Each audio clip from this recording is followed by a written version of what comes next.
Soltas e soltos, bem-vindos. Conforme prometido, eu estou aqui de volta com a doutora Elizabeth Zamerru, psicoterapeuta, especialista em relacionamentos abusivos, em narcisismo, em codependência, dependência, mestre em psiquiatria. E hoje a gente vai continuar o nosso papo sobre relações com narcisistas. Se você ainda não viu a primeira parte da entrevista, vou deixar o card aqui. E se você acha que você já se relacionou com um narcisista, está com relações amorosas que não estão saudáveis, se inscreve no canal, já ativa as notificações, é só clicar no sininho. Porque 3 vezes por semana eu estou aqui com pessoas maravilhosas como a doutora Elizabeth, para a gente construir amores mais saudáveis e possíveis. Muito obrigada por estar aqui de novo comigo no canal, doutora. Eu fico muito feliz de estar aqui, nossa, e honrada. Você é muito especial também, admiro muito o seu canal, assisto muito dos seus vídeos. A gente falou na primeira entrevista sobre muitas características de um narcisista, né? E como a gente fica apegado a essa história, a ilusão do que foi, como ele vai minando a nossa autoestima, e isso torna a gente mais dependente. Inclusive, a gente vai ter mais uma entrevista sobre dependência com a doutora aqui no canal. E hoje eu queria aprofundar a conversa sobre como sair de relacionamentos com narcisistas. Por que é tão difícil sair de relacionamentos com homens narcisistas? Primeiro porque quando a pessoa entra num relacionamento assim, ela já está mais frágil, ela não está... Do ponto de vista, quando eu falo frágil, essa pessoa não tem um adulto saudável, vamos dizer, conduzindo a relação afetiva. Eu vejo muitas pessoas que têm um adulto saudável, muitas mulheres têm adulto saudável que elas são empreendedoras, elas fazem, acontecem, administram a própria vida, são bem-sucedidas. Na vida afetiva, parece que viram uma criança. O que quer dizer isso? Pelo menos eu uso muito a terapia do esquema como base do meu trabalho. Então, o que a gente nota é que tem um modo criança vulnerável que conduz essa relação. E essa criança vulnerável conduzindo, ela já faz com que a pessoa entre em relacionamentos desse tipo. Então, toda aquela mulher adulta parece que desaparece naquele momento, e a criança vulnerável é que entra no golpe, né, que cai na rede do narcisista. Então, a gente começa a entender porque é difícil sair, começando a entender por que é difícil, por que é fácil entrar. Porque a pessoa está vulnerável, essa criança que está conduzindo o relacionamento, a criança interior dela, que é geralmente uma criança interior ferida. E aí, durante o relacionamento, o que vai acontecendo, a gente falou daquelas fases, daquela instabilidade toda, e a pessoa começa a fazer um processo de autoengano. Ela entra no que a gente chama de negação. É um sintoma da codependência. Então, ela começa a negar. Por exemplo, ele faz as coisas e ela conta outra historinha para ela, sabe? Ela também distorce um pouco a realidade e fala, não, mas ele está falando, ele foi assim um pouco rude porque teve um problema no trabalho, porque ele está preocupado com não sei o quê. Ela começa a justificar os atos abusivos dele. Enquanto isso, ele está fazendo o processo da lavagem cerebral, do gaslighting, e a autoestima dela vai baixando, vai ficando cada vez pior. Às vezes ela às vezes tem uma pequena gordurinha, ele já chama ela de gorda. Você percebe? Ele vai fazendo todo um processo de gaslighting e ela vai se fragilizando cada vez mais. Quanto mais frágil, mais difícil sair de uma relação assim. E ela fica com aquela ideia, mas porque ela lembra dos primeiros momentos da relação, quando ele foi fantástico, quando ela era a princesa da vida dele. Então ela fica com aquela tendência de pensar que eu vou fazer alguma coisa para a gente voltar para aquele momento, para ele ser aquele homem que ele foi no começo. E é óbvio, ela vai entrando cada vez mais na armadilha, fazendo o que ele quer, dando tudo o que ele quer, favorecendo a ele sem receber, cada vez mais frágil. Então, você percebe? Ela vai entrando num poço que parece não ter fundo. E aí é muito difícil sair, porque daqui a pouco ele já fala assim para ela, quem vai te querer? Não, você precisa agradecer porque eu estou com você. Mas, então, você percebe o nível de abuso vai aumentando, estou falando do abuso verbal, quando não é físico, né? Vai aumentando e essa pessoa vai ficando assim, talvez ele tenha razão. Nossa, realmente, eu estou gorda. Começa a entrar em tudo isso e vai ficando cada vez mais difícil, porque ela acha, não vou encontrar alguém melhor. Você percebe como vai sendo o caminho?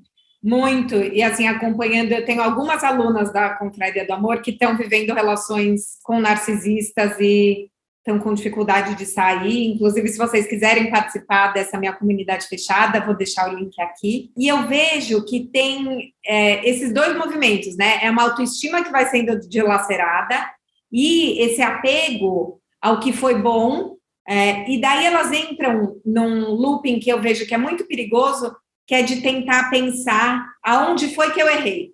Então, elas nem pensam que foi o cara que errou e fica pensando, será que realmente eu fui mais ciumenta?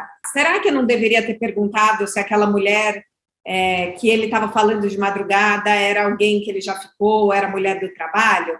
Você vê que a gente é difícil sair porque a gente ainda fica tentando achar que a culpa é nossa e tentar refazer essa relação? Ah, com certeza. Até porque ele alimenta isso. O narcisista alimenta o tempo todo que você é errada da relação, que você é inadequada, que você é meio burra, ou que você não sabe o que você faz, que você está atrapalhando tudo, que você faz drama. Esse é um jogo clássico deles, né? Nossa, fazendo drama por causa disso, quer dizer, nossa, faz tempestade em copo d'água. Então, às vezes, você está falando uma coisa que é realmente importante e eles banalizam, minimizam o que você está falando, e aí você tem sempre essa impressão de que você é errada. Então, realmente isso acontece. E a pessoa fica tentando buscar. Até porque, nessa dinâmica da pessoa que geralmente é codependente, que está nessa relação com o narcisista, ela tem um processo de culpa lá de trás da infância. Muitas vezes ela teve lá viveu um processo muito complicado lá atrás, em que ela era muito culpada, ou ela se sentia muito culpada. Então, ela já traz isso de muito, muito longe. Então, quando ele faz isso, isso tem ressonância dentro dela, que é já aquele ponto que não está bem resolvido dentro dela. Então, ela tende a se culpar, sim, tende a querer arrumar. Não, mas então sou eu que tenho que arrumar o que eu estou fazendo de errado, consertar a mim mesma. E na primeira entrevista você falou muito da oscilação dos narcisistas, né, e da inconstância. Então, no começo da relação, eles passam dias com 1 milhão de mensagens, e você é linda, você é tudo, e 1000 presentes, depois 4 dias sumidos, e aí volta. Nesse momento onde a relação está degringolando, eles também voltam nesse lugar de juras de amor, de dobrar a promessa, assim, não, a gente vai casar, não, vamos morar junto, não, então vamos fazer aquela viagem. Eles usam esses rompantes de amor para tentar prender a mulher de volta na relação? Sim, porque a pessoa vai se cansando, porque ela vai vendo que por mais que ela faça, por mais que ela mude, nunca vai ser satisfeito, esse homem nunca fica satisfeito, nunca vai ser o suficiente para ele, ela vai ficando sugada. Esse é um outro indício de que você está com um narcisista. Ele vai te sugando, é só você que dá, que doa, você não recebe. Então, nesse sentido, vai cansando, até que chega uma hora que você começa a querer sair dessa relação. Quando ele percebe que você quer sair, aí começa, assim, um outro processo. Muitas vezes é o processo que a gente chama de hoovering, é um outro tipo de manipulação, que é justamente para tentar sugar você de volta para o relacionamento. Tá? Então, assim, ele pode prometer, não, mas agora eu acho que, pensando bem, eu acho que está na hora da gente casar. Sabe, coisas assim que te impactam no fundo da alma, que era tudo que você sempre quis escutar. Então, ele começa com promessas que você fala, não posso perder essa chance. É a oportunidade da minha vida, sabe? Então, a pessoa começa a falar... Doutora, eu me relacionei com um narcisista já, e é muito perverso. Agora, né, anos depois, e muitas sessões de análise, eu vejo que é isso, a relação está toda errada, dela volta exatamente nesse lugar. Ele falou, então vamos casar. Aí, eu não falei vamos, na hora. Eu acho que eu titubeei, porque eu pensei, cara, eu vou casar com essa pessoa nessa história do jeito que tá, e daí volta a culpa para mim. Ele fala, tá vendo? Você não assume essa relação, quer dizer, o cara está tratando mal, ele não resolve as coisas que estão para ser resolvidas, não pede desculpas por tudo que ele te machucou, pede para casar com você, você fica em dúvida, e aí a culpa é sua e volta para o looping da culpa, né? Volta para o looping da culpa, ou você entra naquela, ou você fala, não, agora vai. Agora ele reconheceu, esse tempo que ele ficou longe de mim foi suficiente para ele ver que eu sou a mulher da vida dele. Então começa de novo o auto-engano, começa a negação, é uma coisa chave, você não faz bons acordos de relacionamento, passa por cima de tudo que passou, porque o que seria fazer bons acordos? Peraí, então vamos conversar, vamos fazer um outro acordo aqui, vamos ver como a gente pode funcionar daqui para frente para que seja diferente, para que isso não aconteça mais. Por exemplo, não aceito que você suma. Você sumir não volta nunca mais, tá? Por exemplo. Mas a pessoa não está forte o suficiente, muitas vezes, para fazer isso. E se ela não está forte o suficiente, o que vai acontecer? Ela vai acabar, não, tudo bem, é suficiente, vai, ele está arrependido, olha como ele está arrependido, eu consigo ver, é tão sincero. Gente, ele é ator profissional, não esquece. Narcisista é ator profissional, certo? Então, essa coisa de, mas eu vejo nos olhos dele que ele está sendo sincero, desconfie, certo? E aí começa tudo de novo, a pessoa acaba voltando. Então, eles fazem, sim, um jogo pesado para trazer a pessoa de volta. E por que mesmo vendo, né, que essa pessoa está tratando a gente mal, a gente segue dando mais uma chance? Aí é que tá, né? Aí tem um padrão da codependência que é essa autoestima baixa, esse sentimento de que eu não vou conseguir algo melhor. Não, não, sabe, essa sensação de que eu sou apaixonada por ele é o cara que eu amo mesmo, então por que eu não vou dar uma chance? Por que não? Eu diria assim, que na codependência existe quase que uma tolerância elástica ao infinito. Sabe com um elástico que vai esticando ao infinito? Porque um elástico, ele tem um limite, você estica até o limite, né? Ok, a gente ser flexível até um limite, mas na codependência, esse elástico ele é flexível ao infinito. Então, assim, o outro pode fazer o que quiser, você vai dar nova chance, nova chance, nova chance, até parece que morrer, entendeu? Não tem como, não tem uma saída. Porque parece que é isso, morrer é melhor do que morrer a relação, né? Esse meu ex-namorado, do pedido de casamento, ele falava para mim, o que é inadmissível para você? Porque ele ficava achando cada vez mais problema comigo. Ele era ator, eu era atriz na época, e daí eu fazia uma peça que tinha uma cena de nudez, que era assim, 2 segundos de nudez, e ele já tinha feito peça que ele ficava pelado, terminou comigo, me chamava de vagabunda, e daí ele perguntava para mim, mas o que é inadmissível? E eu tinha tanto medo de perder ele, que eu não queria colocar nada na minha lista do inadmissível. Acho que inadmissível era ficar sem ele. E hoje eu penso, e solta, se vocês estão me ouvindo assim, tem que ter coisas que são inadmissíveis. E se esse cara passar dessa linha, vocês têm que ir embora, né? Porque eu acho que é exatamente isso que você falou. A gente vai esticando a corda para não perder. E às vezes o que eu sinto que é uma cilada também é isso do voltar a conversar, né? Porque eu vendo seus vídeos e ouvindo aqui você falar, eu penso que parece que assim, cada vez que a gente tenta ter uma conversa, nem que seja para pôr o ponto final, a gente se afunda mais, porque ou a pessoa faz uma falsa promessa e a gente topa, ou ela ataca a gente e a gente se sente um lixo e daí não tem forças para sair. Tentar conversar com um narcisista é sempre roubada? Quando a gente fala sempre em psicologia, é sempre arriscado. Então vamos falar 99% dos casos eu acho que é muito arriscado. Por quê? Porque ele vai aproveitar. Se você está procurando, para qualquer motivo que seja, ele vai aproveitar. E você vai ficar mal, né? Ou você vai tender a voltar, ou você vai ficar mal porque ele falou um monte de coisas que te depreciaram ainda mais. Então, assim, é interessante, vou pegar um gancho no que você falou, né? Às vezes eu falo para um paciente, mas por que você precisa ter essa última conversa? Não está tudo claro já? Não está tudo acabado? Por que você... não, porque eu preciso ter a última conversa. Mas, na verdade, é o auto-engano. Na verdade, a pessoa quer procurar o outro para ver se ainda tem algum jeitinho de voltar, percebe? Então, o codependente vive muito na negação, muito no auto-engano, então ele se justifica. Eu tive uma pessoa que falou assim para mim, não, mas eu era tão ligada com o filho dele, e era o dia do aniversário do filho dele, então eu fui falar com ele só para... Entendeu? Dá licença, escuta. E falo, gente, você acredita no que você está falando? Jura? Fala para mim se você acredita. Você vai falar com ele só por causa do filho dele. Entende? A pessoa, ela acredita em umas historinhas, assim, qualquer pessoa que está fora fala, não é isso, você está se enganando. E ela entra nessa história. Então, tratar essa questão da negação e olhar para isso, nós estamos falando aqui de como lidar com a situação, de como sair. Parar de negar é uma coisa fundamental. E você falou de que é intolerável, né? Intolerável é qualquer tipo de abuso. O abuso não tem justificativa. Então, a gente precisa melhorar a nossa noção do que é abuso. Muitas pessoas falam, não, mas isso aí não é abuso. Sim, é abuso. É o jeito dele, né? Não, é o jeito dele. Não, ele estava estressado, não brigou com o filho. Então, as pessoas ficam justificando o abuso, e aí, quando é a hora de que o abuso é mais? Então, qualquer abuso é intolerável. Numa relação saudável, não é para admitir abuso, não precisa ter desrespeito, uma pessoa desqualificando a outra, não é necessário, não acontece. E isso numa relação saudável. E é isso que a gente pode buscar numa relação onde existe um respeito que seja uma base da relação. Porque quando você começa a dar espaço para o abuso, onde vai parar? E é por isso que assim, eu faço uma relação muito forte entre relacionamento abusivo e a violência doméstica, a violência entre parceiros íntimos. Porque uma coisa, essa violência vai aumentando. Primeiro ela é verbal, vamos dizer, passivo-agressiva no começo, daqui a pouco ela vira mais verbal, mais explícita, daqui a pouco é um empurrão, daqui a pouco a pessoa, entende? Daqui a pouco ele vai bater, daqui a pouco ele mata. Então, gente, é muito arriscado, porque uma pessoa que começa a ganhar poder sobre você, ele vai ficando viciado no poder que ele tem sobre você.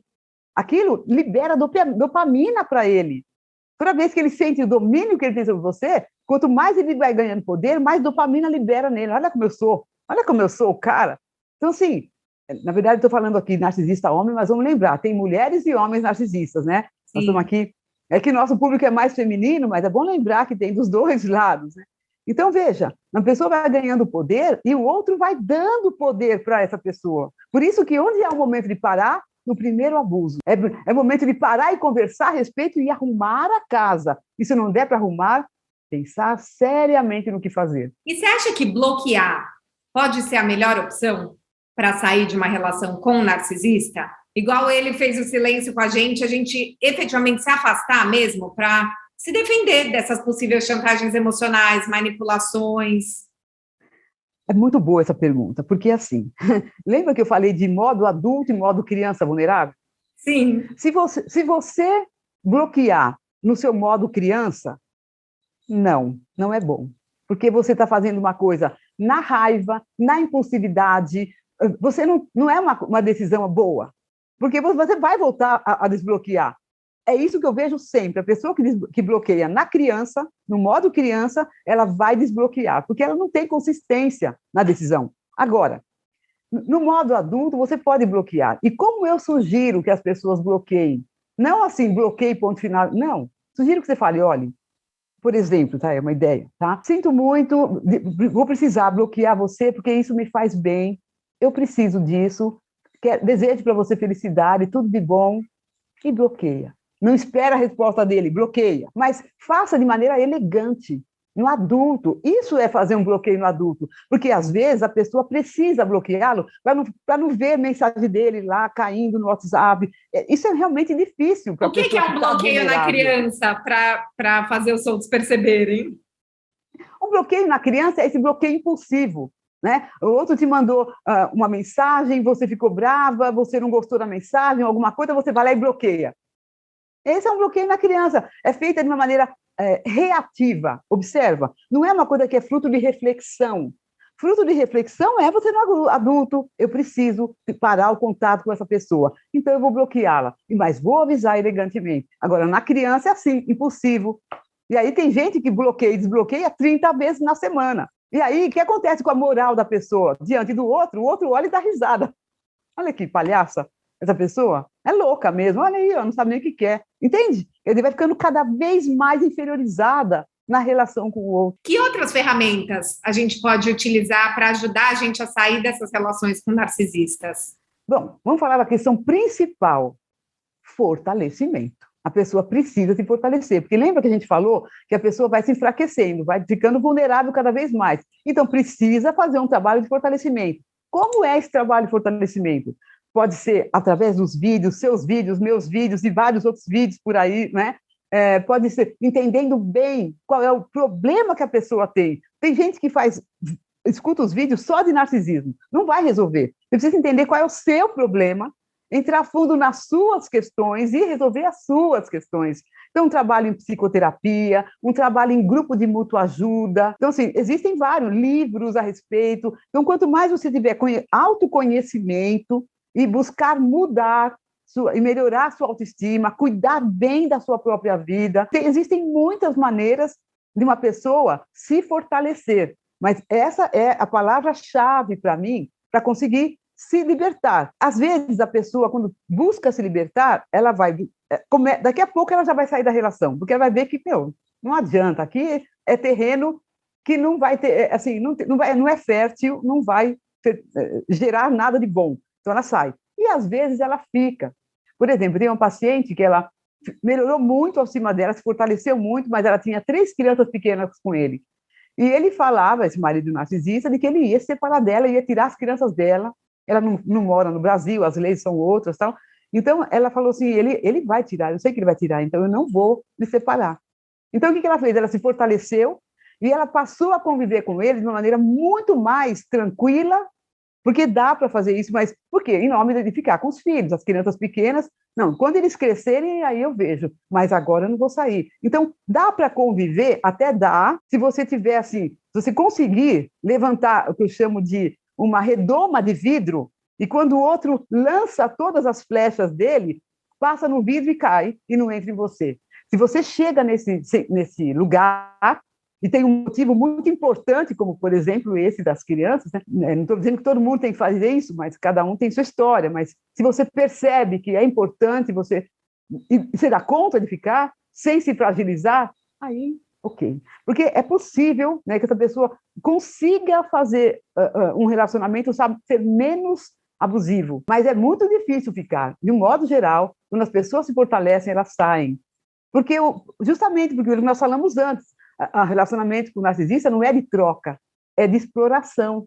Então, fica difícil. E sabe um movimento que eu vi muito nessas alunas que é paralisante? De se culpar por ter ficado tanto tempo com alguém assim. E essa culpa deixa elas lá. Então, ao invés de ser propulsora de, bom, tudo bem, eu fiquei 5 anos com essa pessoa, mas agora eu me dei conta e saí, parece que ao se dar conta de que mais uma vez você tentou, mais uma vez você se humilhou, mais uma vez essa pessoa te machucou, ela paralisa ali. E daí, assim, tem vergonha de pedir ajuda para os amigos, porque os amigos já ouviram 500 vezes, já sabem que a relação não é legal, e daí a pessoa começa a se afastar e fica num... Eu fiquei muito angustiada de ver isso, sabe? Esse desempoderamento e paralisação da culpa, assim. Por que eu fiquei tanto tempo com essa pessoa?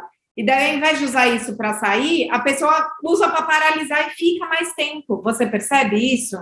Eu percebo, mas quando isso acontece, eu, em geral, vou mais fundo. Eu acho que esse é um processo, uma certa racionalização, mas o que a gente nota é que, se a gente for mais fundo nessa questão, a gente vai notar outras questões que estão segurando essa pessoa na relação. Por exemplo, um medo absurdo de ficar sozinha, um medo absurdo de não dar conta da vida, ou uma vantagem secundária, um ganho secundário, como diminuir muito o padrão socioeconômico. Então, em geral, tem outras coisas que estão abaixo disso, que realmente seguram essa pessoa na relação, e ela pode ficar, assim, ela pode ficar nesse lugar da culpa, mas tem outras questões mais inconscientes para a gente trabalhar. Maravilhoso. Doutora, muito obrigada por estar aqui comigo. Soltas e soltos, vou trazer de volta a doutora Elizabeth para a gente mergulhar nessas questões da dependência emocional, porque a dependência é gatilho para a gente se relacionar com o narcisista, mas tem muitas outras questões para a gente discutir sobre dependência emocional e sair delas, e que a gente possa procurar ajuda, ter essas ferramentas e sair dessas relações que não fazem a gente bem. Muito obrigada por estar comigo aqui, doutora. Imagina, muito obrigada eu, muito feliz de estar aqui, agradeço a você, agradeço toda a sua audiência por terem ficado até agora escutando a gente, e apareçam lá no meu canal, venham me visitar.